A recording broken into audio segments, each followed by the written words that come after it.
ಏನಾಗ ದುರ್ಯೋಧನ, ನಿನ್ನ ಅಭಿಷ್ಟವೇ ಯುದ್ಧವಾದಲ್ಲಿ ಅದನ್ನು ನಾನು ಅಗತ್ಯವಾಗಿ ಹೊಂದಿದೆ. ಆದರೆ ಇದು ನಿನ್ನ ಯುದ್ಧವಲ್ಲ, ಭಯಂಕರ ಆತ್ಮಹತ್ಯೆ ಪಾಪಾಶಯ. ಕೂರುಕೊಳ್ಳದ ಕಲಂಕ ತಪ್ಪಲಿ. ನಿನ್ನ ಅಪರಾಧಗಳೇನೆಂದು ಕೇಳುವೆಯ? ನಿನ್ನ ಅಪರಾಧಗಳು ಅಗಣ್ಯ. ರಾಜಸೂಯಗಳಲ್ಲಿ ಪಾಂಡವರ ಸಂಪತ್ತನ್ನು ನೋಡಿ ಕರೆದ ನೀನು ಶಕುನಿಯ ಸಲಹೆಯಂತೆ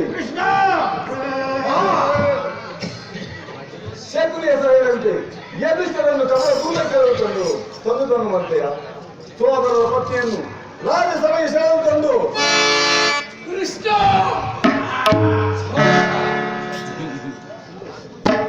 ರಾಜಸಭೆಗೆ ಸೆಳೆದು ತಂದು ಮಾಡಿದ ಅವರ ಅಪರಾಧವು ಅನಂತ ಕಾಲವು ಪ್ರಣಯದ ದೂರ ಕೇಂದ್ರದಂತೆ ನಿನ್ನ ನೀಚ ಸ್ಥಿತಿ ನಿವಾರಿಸುವುದೆಂಬುದನ್ನು ಧರ್ಮನಿಷ್ಠರು ಸ್ನೇಹಶೀಲರೂ ಆದ ಆತ್ಮೀಯ ಬಂಧುಗಳಲ್ಲಿ ನೀನು ಜಗನ್ಯವಾದ ರಾಷ್ಟ್ರಪತಿಯನ್ನು ತೋರಿಸಿದೆ.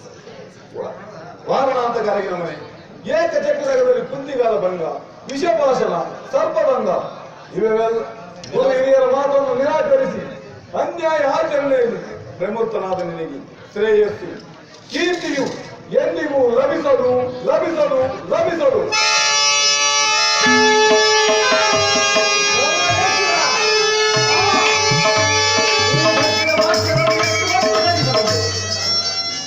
ಮಾತನಾದರೂ ಕೇಳಿ ಪಾಂಡವರಿಗೆ ಆಕ್ಷೇಪ ಕೊಟ್ಟೆ ಆದರೆ ಕಾಳ ಸರ್ಪವನ್ನು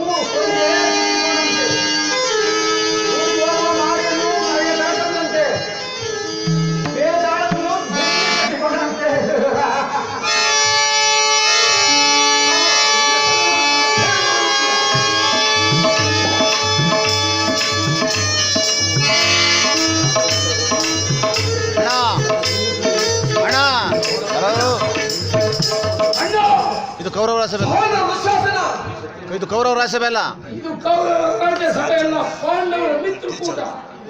ನಿನ್ನ ಅನ್ನವನ್ನು ತಿಂದು ಪರಿಪುಷ್ಟರಾದ ಇವರು ನಿನ್ನ ನಿಂದೇನು ನಿನ್ನನೇನು ಎಷ್ಟು